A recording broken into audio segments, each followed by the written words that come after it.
Our beautiful little girl Candace died by hanging 4 days after ingesting 100 milligrams of Zoloft. Matt violently and with great difficulty took his own life. She ended the night by cutting her wrist.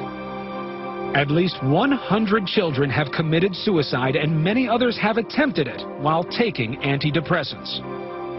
I found Jacob hanging from the rafter in our attic. It wasn't the disease that caused my daughter to viciously mutilate herself. It was the drug.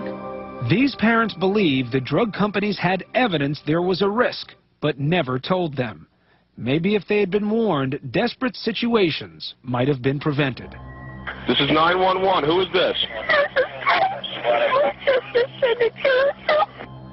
Listen to a call from a 10-year-old boy whose 14-year-old sister is on Paxil and trying to swallow a bottle of pills.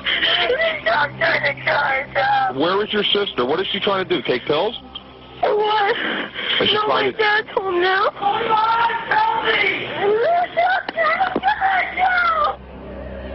The family is suing. 2 months later, their mother calls 911 while fighting to keep Michelle from stabbing herself with scissors. No, you're not going to die. Oh, no.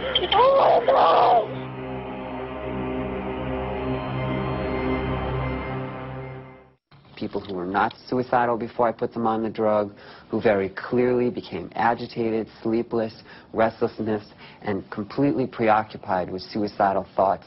And when I took them off the drug, it went away. You just shouldn't have to feel this way anymore. You may recognize the happy bouncing circle in this Zoloft commercial.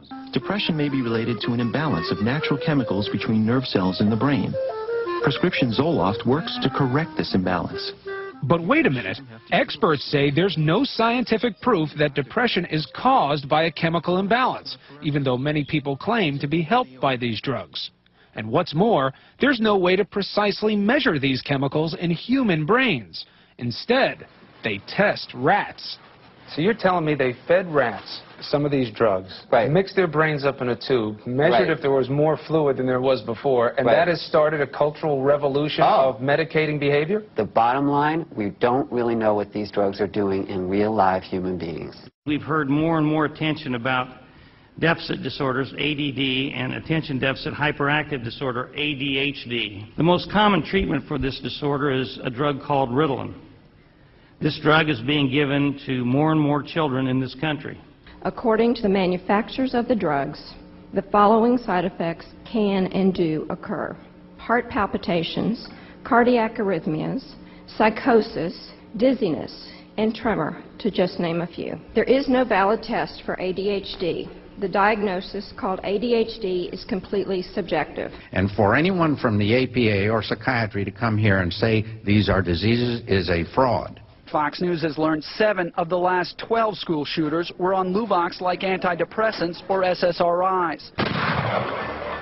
The list includes 15-year-old Kip Kinkle withdrawing from Prozac when he shot 22 classmates, killing 2 after murdering his mother and stepfather at his home in Springfield, Oregon. 14-year-old Elizabeth Bush on Prozac when she blasted away at fellow students in Williamsport, Pennsylvania, wounding 1. 18-year-old Jason Hoffman on Effexor and Celexa when he opened fire at his California high school, wounding 5.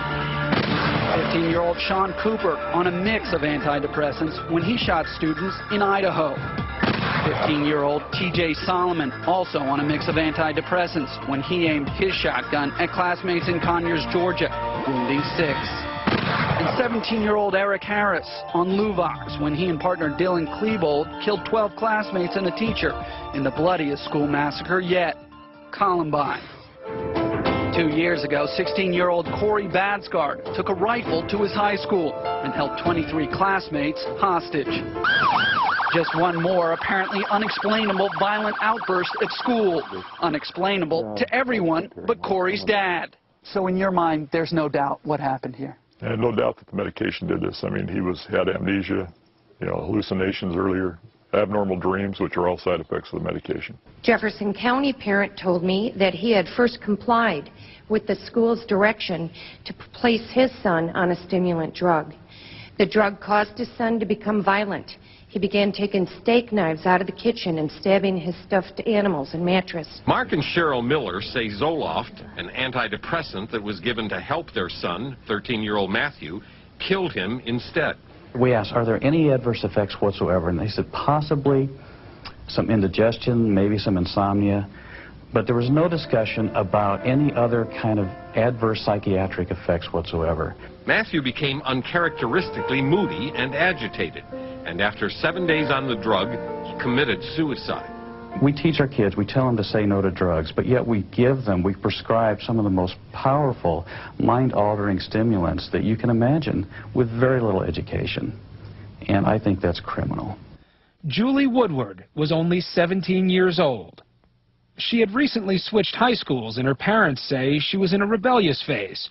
Julie had been taking Zoloft for just 7 days when her father found her in the garage. Julie had hanged herself. I just remember that moment, and I just said, you know,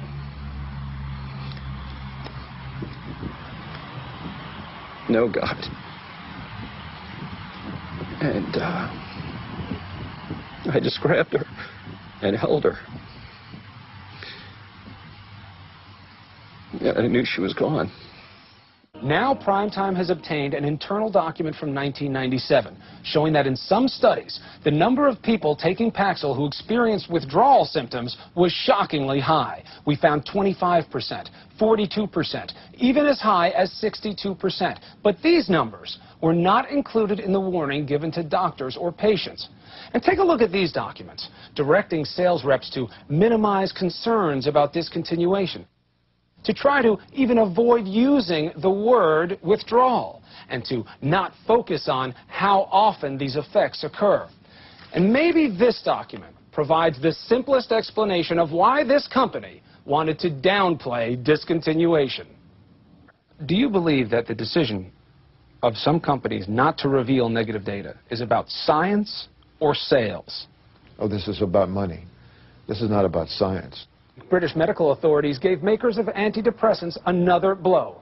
An official recommendation that young adults ages 18 to 30, not just children or teens, should be very closely monitored when starting the drugs.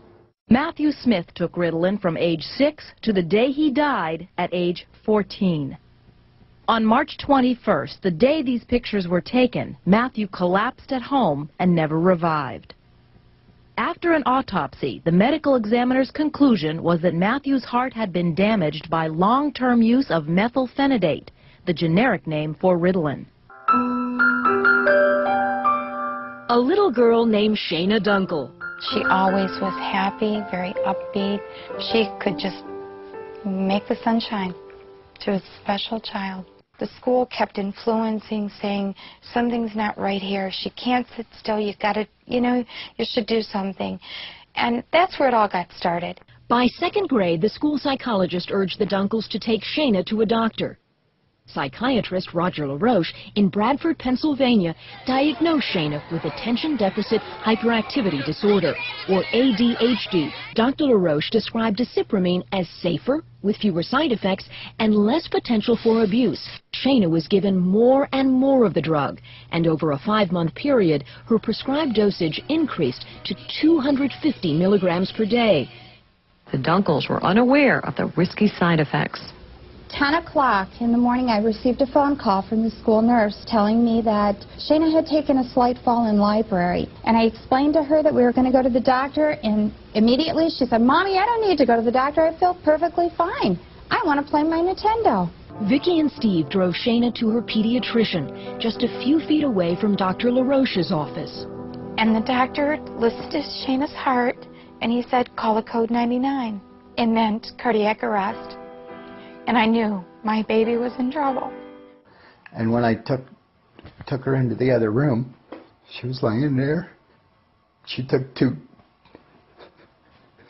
gasps of air and died right there in front of me.